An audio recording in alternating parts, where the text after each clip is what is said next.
So in this video, I'm going to show you guys how to take a vocal and give it that sort of delay effect that is very constant, like delay, delay, delay, delay. But also I'm going to add a few more little tips in there so it basically doesn't clash with the vocal. It gets basically out of the way of the vocal to give space to the delay. So let's start with listening to this particular vocal. We're going to start at this point here.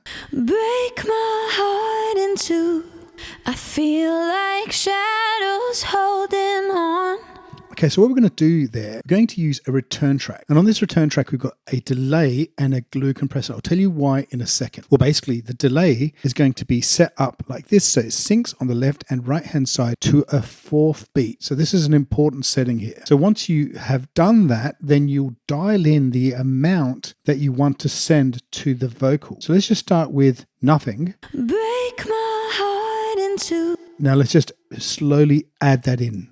Break my heart in two. I feel like shadows holding on. Okay, so we have that nice little rhythmic repeat there, but we can also hear a bit of a clash with the vocal. So you have this repeat and the vocal playing at the same time. So we want to avoid that by using a glue compressor. So the glue compressor will sidechain the signal to the voice, to itself essentially. So if we have a look at the lead vocal, it's called 13 lead 1. The source is 13 lead 1. And we're going to basically play around with the threshold and the attack until it basically gets out of each other's way, but there's still enough there so you could hear it. Break my heart in two. I feel like shadows holding on. There's no story here. I try to hold on to your love. So the attack will basically bring that compressor in a bit faster. And I think in this case, because the vocals are chopping fast, we want a shorter attack. And the threshold, basically, it decides at what point the compressor will start working. So we want a shorter threshold. But the thing is, where there's a bit more open space on the vocal, we may want to, at this point here, this is the beginning of the bar, to increase the amount of delay. So we'll use some automation here to increase it to its maximum volume. So let's take a listen to it and then we'll hear that little tail end there. I try to hold on to your love so we can fight alone.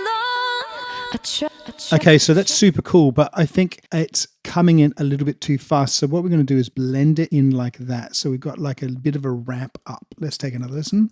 Hold on to your love so we can fight alone.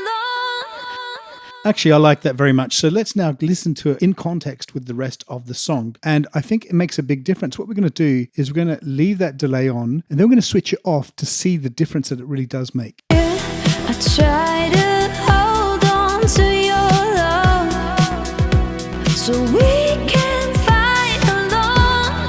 I try to get on with my life. Right, now let's just switch that delay off so nothing's coming through. I try to hold on to your love so we can fight alone. So essentially this little bit here is basically empty space. We're missing something, right, on the vocal. We want the vocal really to fill the song out. So that extra delay and ducking that delay with the vocal makes a huge difference to the power of the vocal in your mix.